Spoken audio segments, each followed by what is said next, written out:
Olá, meus amigos da Casa da Prece Chico Xavier. Que a paz de Jesus esteja com todos nesta manhã abençoada de domingo. Antes de iniciarmos o nosso evangelho desta manhã, vamos elevar o nosso pensamento a Deus, nosso Pai. A sabedoria suprema, a fonte eterna de todo o amor. Que possamos, Senhor, compreender as vossas leis e possamos ajustar as nossas vidas, Pai. A sabedoria que nos pede o equilíbrio e a sensatez. Inspira-nos, Senhor, para que possamos compreender o quanto essas lições representam para o nosso crescimento interior. E assim possamos avançar em nossa evolução. Que assim seja, Senhor.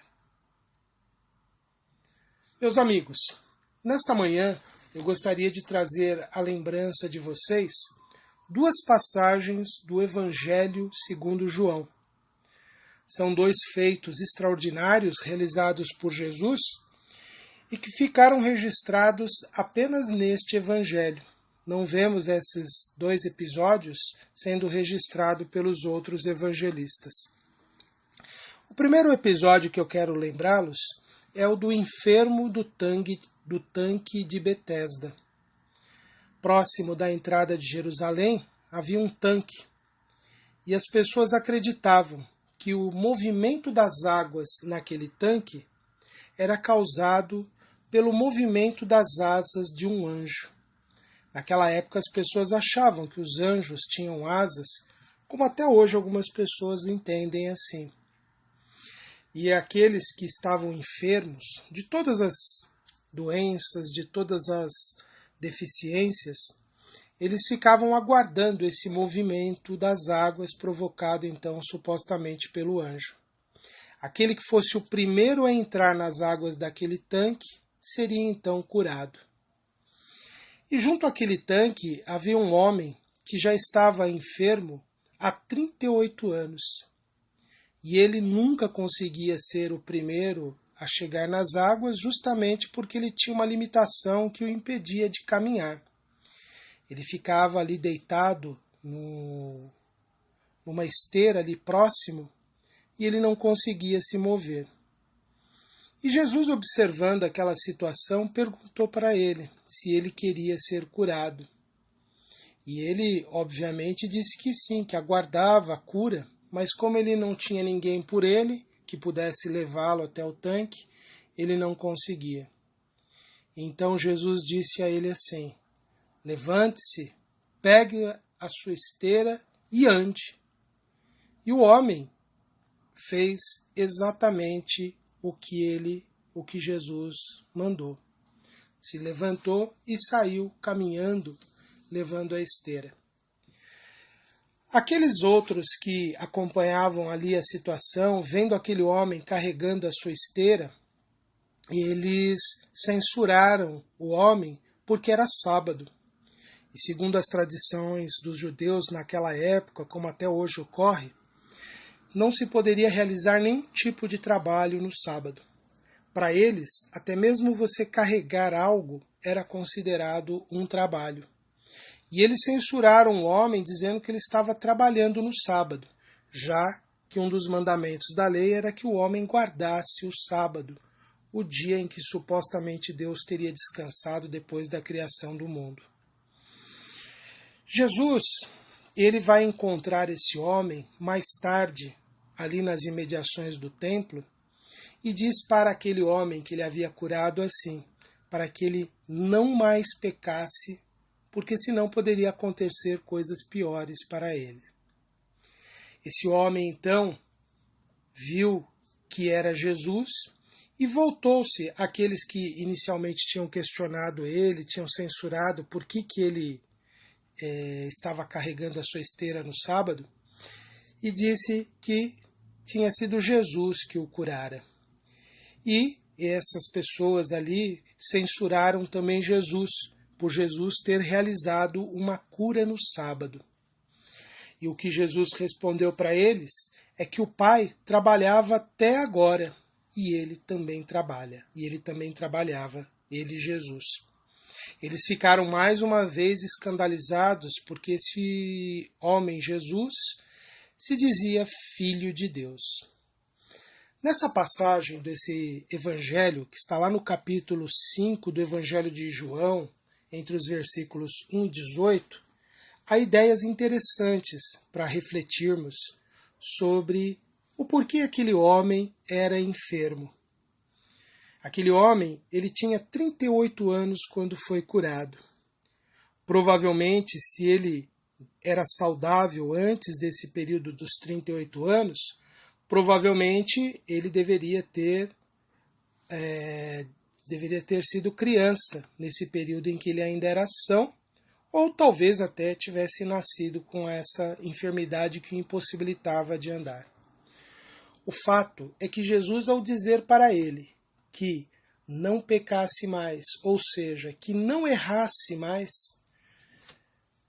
pois coisa pior poderia acontecer para ele, estava dizendo claramente que as nossas ações, que as nossas escolhas, que os erros que nós cometemos podem ter consequências graves contra o nosso bem-estar. E hoje nós entendemos que não somente o nosso bem-estar físico, mas em nossa vida como um todo. Dessa forma, Jesus estava estabelecendo ali, então, um reconhecimento da existência daquilo que nós hoje chamamos lei de ação e reação, em que as nossas ações desencadeiam sobre nós as consequências que hoje experimentamos. Muitas pessoas que atravessam enfermidades de difícil cura, enfermidades que muitas vezes não se encontra a causa, em que se busca e se realiza inúmeros exames, inúmeras tentativas de diagnóstico e nada identifica a causa daquela enfermidade. Há uma probabilidade muito grande dessas enfermidades representarem, então, as provas necessárias para o espírito resgatar as suas ações, os seus equívocos, os seus enganos do passado.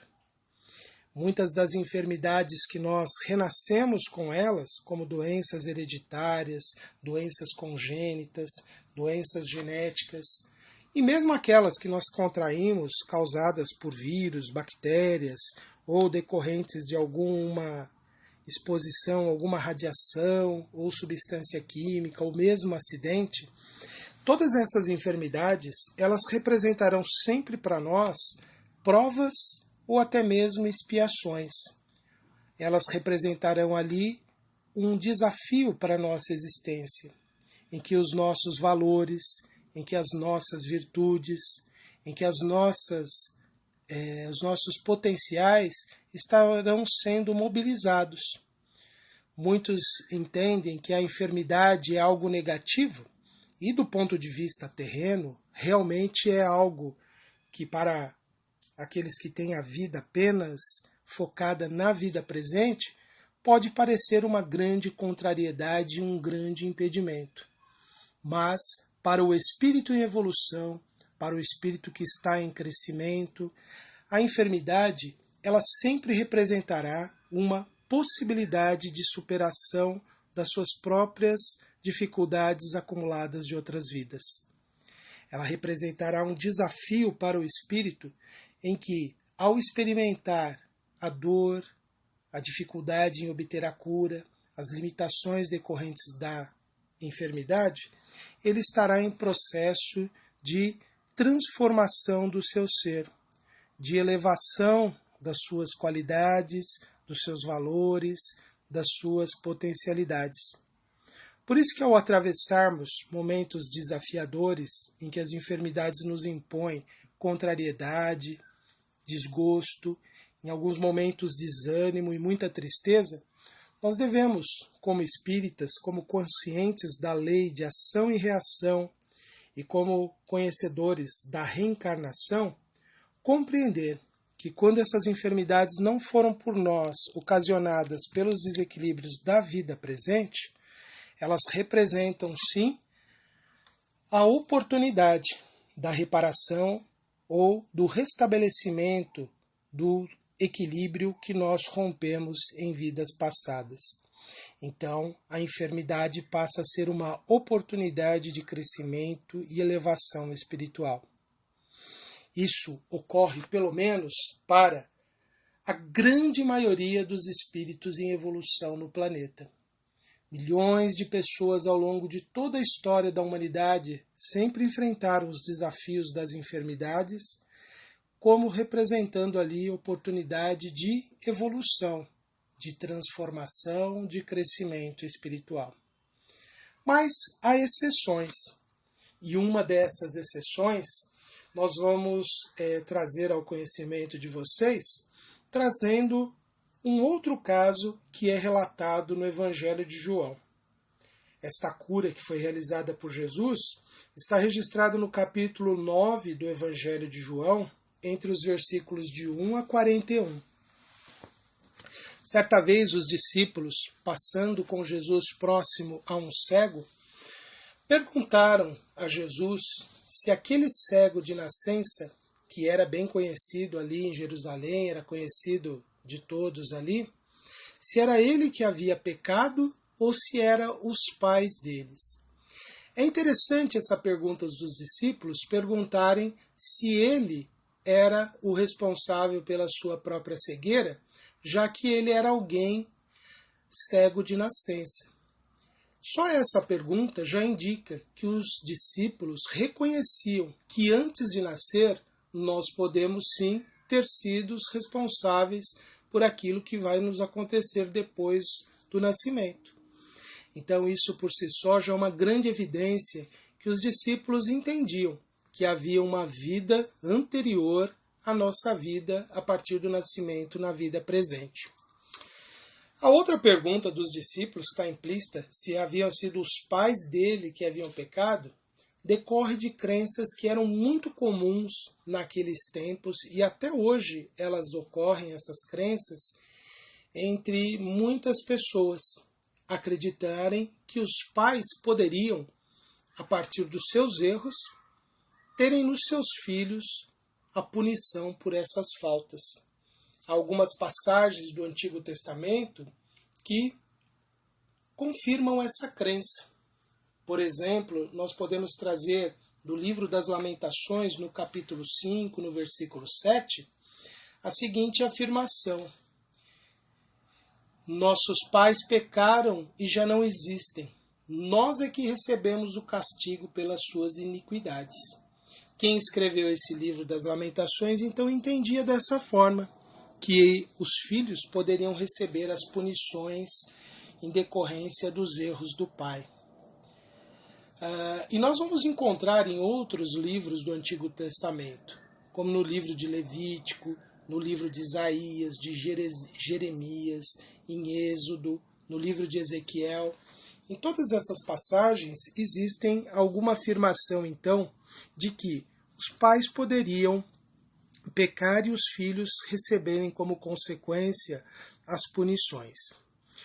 Há aqueles que interpretam hoje essas situações dizendo que não eram exatamente os pecados dos pais que recaíam sobre os filhos, mas sim as consequências de uma má educação, de uma má orientação aos filhos, que levariam os filhos a colherem resultados negativos em suas vidas, então. Essa situação, então, ela nos mostra bem como é diversa a compreensão sobre essas crenças tão antigas e que hoje, graças à doutrina espírita, nós sabemos que ninguém, absolutamente ninguém, pode ser punido ou receber as consequências pelas escolhas errôneas, equivocadas que os seus pais tiveram. Isso seria uma grande injustiça da parte de Deus, permitir que os filhos pagassem pelos erros dos pais. Alguém dirá, mas no caso dos filhos que sofrem as consequências das más escolhas que os pais fazem na vida? Realmente. Mas nós entendemos que quando nós renascemos em uma família, aceitamos renascer ou pedimos até mesmo para renascer numa família, nós estaremos sujeitos a algumas consequências dos erros das pessoas com as quais nós compartilharemos a mesma família. E nós sabemos que só passaremos por aquelas experiências que forem necessárias para o nosso progresso, para a nossa evolução. Então, mesmo nesse entendimento de que os filhos sofrem consequências de más escolhas dos pais, a causa anterior não é exatamente os erros dos pais, mas sim daqueles espíritos que, trazendo dívidas de outras existências, compromissos mal resolvidos de outras vidas, experimentam junto a pais, muitas vezes imprevidentes, pais inconsequentes, as consequências dos seus atos, mas que acabam representando nada mais nada menos do que o cumprimento da mesma lei de ação e reação, que dá a cada um segundo as suas próprias realizações, segundo as suas próprias escolhas. Bem, isso não isentará jamais os pais que tomam decisões errôneas e que afetam os seus filhos a responsabilidade pelas suas escolhas. Mesmo que esses filhos precisem passar por experiências difíceis e que os pais, por infelicidade, tenham sido a causa, os pais sempre serão responsáveis também pelas consequências dos seus enganos, dos seus desacertos. Mas voltemos à interpretação, então, dessa passagem em que os discípulos perguntaram a Jesus sobre o cego de nascença. E aí Jesus disse, então, para os discípulos assim: nem ele pecou, nem os seus pais, mas foi assim para que se manifestem nele as obras de Deus. Essa colocação de Jesus ela é bem interessante, então, porque Jesus diz ali que a causa da cegueira daquela pessoa, daquele cego de nascença, não era nem decorrência dos seus erros, nem decorrência dos erros dos seus pais, mas para que se manifestassem nele as obras de Deus. Nós vamos procurar num outro livro, muito importante para o nosso estudo também, para nós que buscamos compreender a doutrina espírita, o livro A Gênese, os Milagres e as Predileções segundo o Espiritismo. É um livro de Allan Kardec. E neste livro, lá no capítulo 15, no item 25, Kardec comenta essa mesma passagem do Evangelho de João que nós estamos agora aqui analisando. Neste livro, neste trecho que eu digo a vocês agora, Jesus, ao dizer que era para que se manifestasse naquele homem as obras de Deus, estava ali, na verdade, diante de um espírito que havia aceitado uma missão, uma tarefa, que seria a de ter uma doença que seria conhecida por todos desde que ele nasceu, a cegueira, para que quando ele encontrasse Jesus, Jesus pudesse curá-lo. Não era uma expiação do passado daquele espírito. A prova da cegueira para ele era, na verdade, segundo aqui as palavras de Allan Kardec, uma provação apropriada ao progresso daquele espírito. Ou seja, era uma experiência que ele havia aceitado receber, pois lhe ajudaria no seu progresso espiritual. E ele contribuiria naquele trabalho de ajudar as pessoas a reconhecerem em Jesus o seu poder, já que ele seria curado por Jesus. Aquele homem tinha, portanto, uma missão que era para ajudar no cumprimento da missão de Jesus.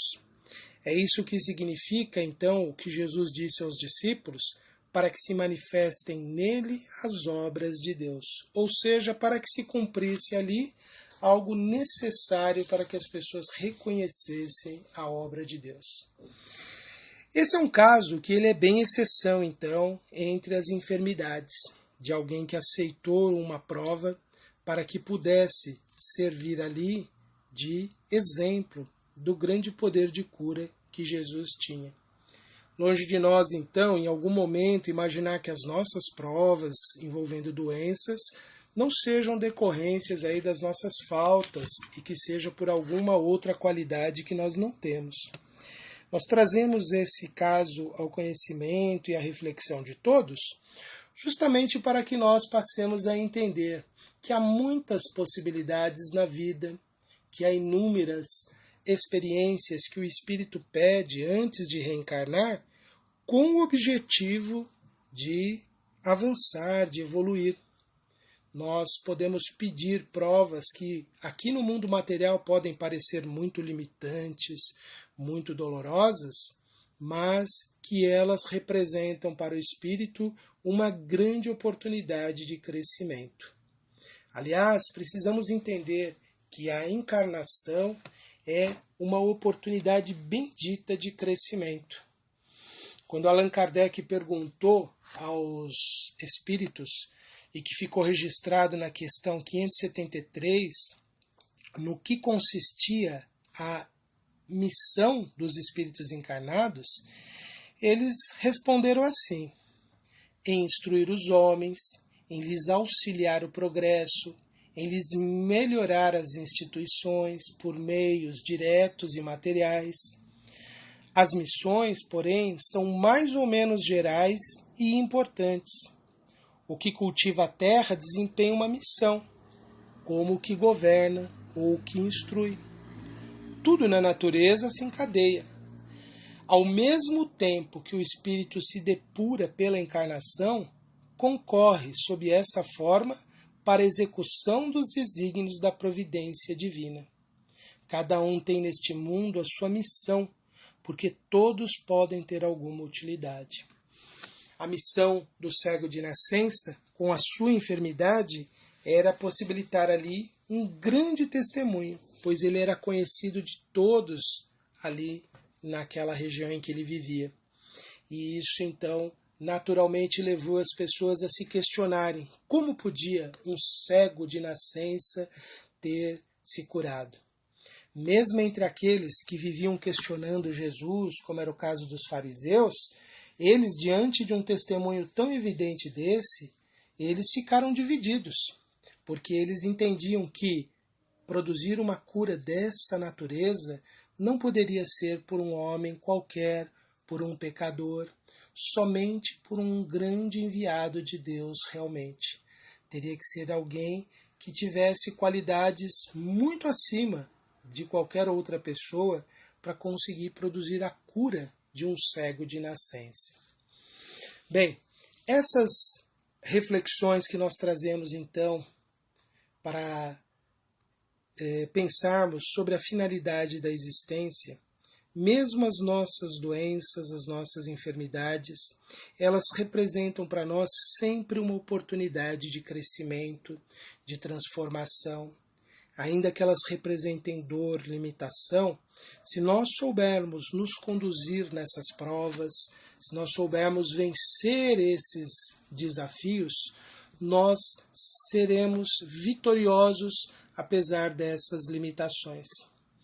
Por isso que diante das enfermidades, quando passamos por esses momentos dolorosos, ou mesmo que não sejam tão dolorosos, mas sejam limitantes do nosso potencial, pensemos, o que de melhor de nós surge nesse momento?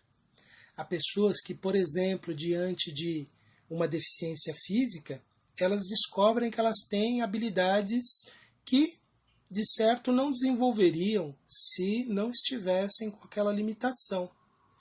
Por exemplo, há pessoas que desenvolvem uma capacidade muito acurada de audição, por exemplo, por não possuírem a visão. Há pessoas que desenvolvem, por exemplo, uma grande força de vontade, como nós vemos hoje muitos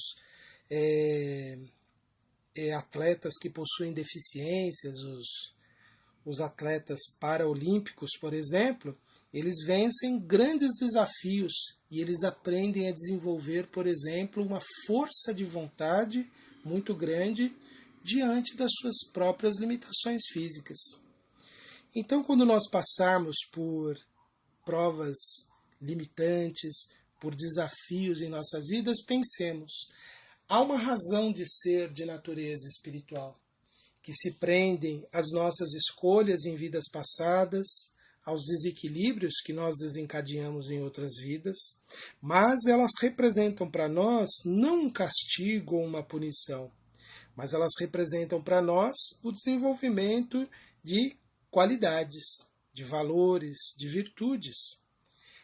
Basta que nós passemos a não amaldiçoar as nossas doenças ou enfermidades, a não reclamar delas, sempre buscando a cura pelos meios corretos, os meios adequados, mas não vê-las como uma punição, um castigo, mas como a oportunidade de que o nosso melhor possa aflorar.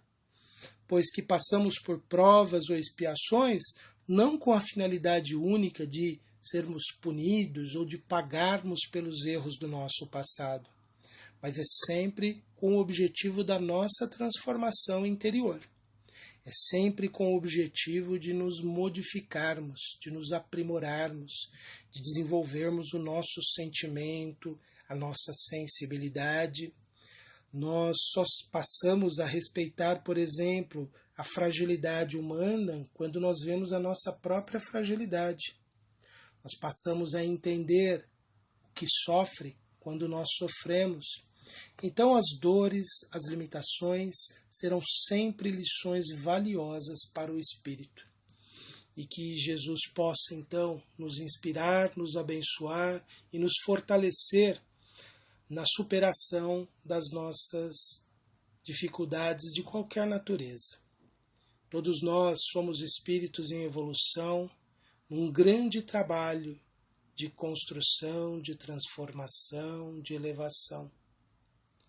Nenhuma das provas que nós experimentamos representará para nós apenas castigo, mas sempre oportunidade de crescimento. E é com esse espírito de fé, de confiança, de convicção que a justiça divina, sábia e soberana, sempre nos oferece o melhor, é que eu convido a todos, mais uma vez, para elevarmos o nosso pensamento a Deus, na forma de nossa oração, em agradecimento pela vida, Senhor, pela oportunidade bendita que temos de viver, de trabalhar, de confraternizar, de aprender, de conhecer este mundo maravilhoso, Senhor. A nossa gratidão pelo nosso corpo físico, nosso instrumento de evolução e crescimento enquanto estamos encarnados. Não importa, Senhor, o quanto ele possa representar para nós desafio, mas ainda assim nós somos gratos, Senhor, pela bênção de nos movimentarmos ou não, pela bênção de podermos nos locomover, de agir, ainda que de forma limitada, mas a nossa gratidão, Senhor, pela oportunidade que temos de algo realizar neste mundo, Senhor, em favor de nós mesmos e do nosso próximo. A nossa gratidão pelo apoio amoroso dos espíritos amigos que nos incentivam, nos apoiam, nos inspiram as ideias que iluminam a nossa caminhada. A nossa gratidão pela fraternidade amorosa dos nossos amigos, que nos acolhem sempre generosamente, Senhor. A nossa gratidão pela nossa família, oportunidade abençoada que temos de aprender com esses irmãos que já conhecemos de outras vidas, Senhor. Que o Senhor possa abençoar, pacificar e harmonizar os nossos lares, Pai. A nossa gratidão pela Casa da Prece, esse lar tão bendito de corações amorosos, e a nossa gratidão, Senhor, por todos os templos religiosos, onde o homem colhe a esperança e a fé, onde ele se alimenta de forças para vencer os seus desafios.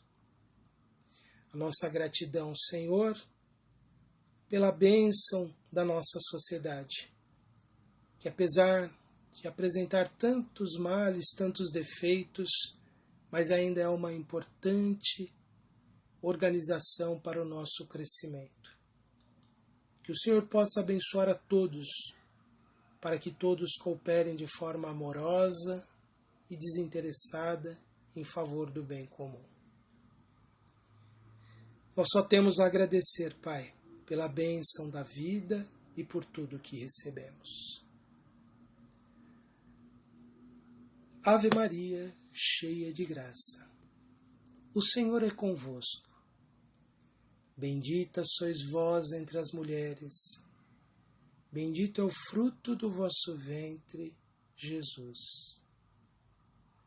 Santa Maria, Mãe de Jesus, Mãe Santíssima de toda a humanidade, rogai por nós, espíritos endividados, que trazemos tantas pendências do passado, mas que também temos um futuro tão promissor de tantas realizações do bem. Rogai por nós hoje e sempre, Senhora, e que possamos, ainda nessa vibração, envolvidos nesse amor e nesse carinho que temos dos nossos amigos espirituais, mais uma vez, levarmos o nosso pensamento a Deus nosso Pai, dizendo: Pai nosso que estais nos céus, santificado, Senhor, seja o vosso nome. Venha a nós o vosso reino, seja feita, Pai, a vossa vontade, assim na terra como nos céus. O pão nosso de cada dia nos dai hoje. Perdoai as nossas dívidas, assim como perdoamos os nossos devedores. E não nos deixeis cairmos em tentações, mas livrai-nos, Senhor, de todo o mal. Que assim seja. Que todos tenhamos, então, um domingo de muita paz, de muita harmonia, e que esta semana que se inicia hoje possa ser de muitas bênçãos. Fiquem todos na paz de Jesus.